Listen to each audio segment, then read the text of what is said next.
HSLC বা HS পৰীক্ষা শেষ হ'ল। এতিয়া আপোনালোকৰ ফ্ৰী টাইম। কি কৰিব লাগে? কনফিউজন হৈ আছে। সাৱধান, এই সময়টোত লোৱা এটা ভুল সিদ্ধান্তই তোমাৰ গোটেই জীৱন বেয়া কৰিব পাৰে। কিন্তু ঠিক সিদ্ধান্ত ল'লে তুমি জীৱনত বহুতো আগবাঢ়িব পাৰিবা। আজিৰ ভিডিঅ'টো শেষলৈকে চাই থাকিবা। ইয়াত একেবাৰে স্পষ্টকৈ বুজাই দিম আৰু দিয়া হ'ব আপোনালোক সকলোকে HSLC পাছ কৰাৰ পিছত বা HS পাছ কৰাৰ পিছত কি কি কৰিব লাগে আৰু কোনটো কৰিব নালাগে, যিটো কৰিলে আপোনালোকৰ ভুল হ'ব। একেবাৰে আপোনালোক সহজ ভাষাতে বুজাই দিম। নমস্কাৰ বন্ধুসকল, আপোনালোকে চাই আছে OLS অসম। আজি আমি কথা পাতিম এটা একেবাৰে জৰুৰী বিষয় লৈ পেলাই। এক্সামৰ পাছত লাইফ কেনেকৈ সেট কৰিব পাৰি, প্ৰথম কথাতে সেইখিনি আপোনালোক সকলোকে জনাব। HSLC পাছ কৰাৰ ছাত্ৰ ছাত্ৰীসকলৰ বাবে বা HSLC পাছৰ পিছত আপোনাৰ লাইফৰ প্ৰথম ডাঙৰ ডিচিশ্যন হৈছে ষ্ট্ৰীম সিলেক্ট কৰা। তিনিটা মেইন অপশ্যন আছে, সায়েন্স, কমাৰ্চ আৰু আৰ্টছ। যদি ডক্টৰ বা ইঞ্জিনিয়াৰ বা IT সেক্টৰলৈ যাব বিচাৰে তেনেতে সায়েন্স লওক, আৰু যদি বিজনেছ বা বেংকিং বা ফাইনেন্স সেক্টৰত যাব বিচাৰে আৰু সেইটো ভাল লাগে তেনেতে কমাৰ্চ লওক, আৰু যদি গভৰ্ণমেণ্ট জব, টিচিং বা চিভিল সাৰ্ভিস কৰিব বিচাৰে তেনেতে আৰ্টছ বাছনি কৰিব পাৰে। কিন্তু এটা ডাঙৰ কথা মনত ৰাখিব, বন্ধুৰ লগত গৈ কেতিয়াও ষ্ট্ৰীম সিলেক্ট কৰি সেইটোৱে সিলেক্ট নকৰিবা। নিজৰ ইণ্টাৰেষ্ট বা ফিউচাৰৰ প্ৰতি লক্ষ্য বুজি লৈ সিদ্ধান্ত ল'ব লাগে।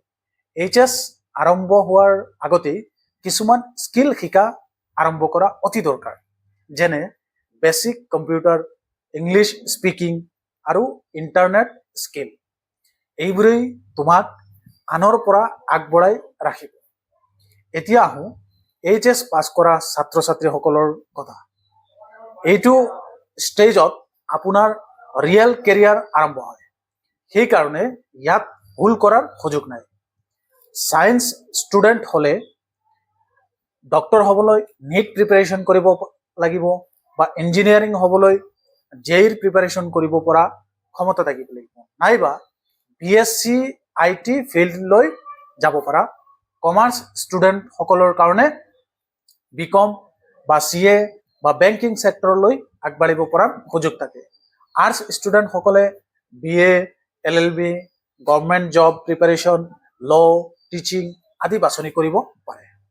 কিন্তু এটা কথা একেবাৰে ক্লিয়াৰ, কেৱল ডিগ্ৰী থাকিলেই চাকৰি পোৱা নাযায়। স্কিল আৰু নলেজ থাকিলেহে তেতিয়াহে সাকসেছ আহে।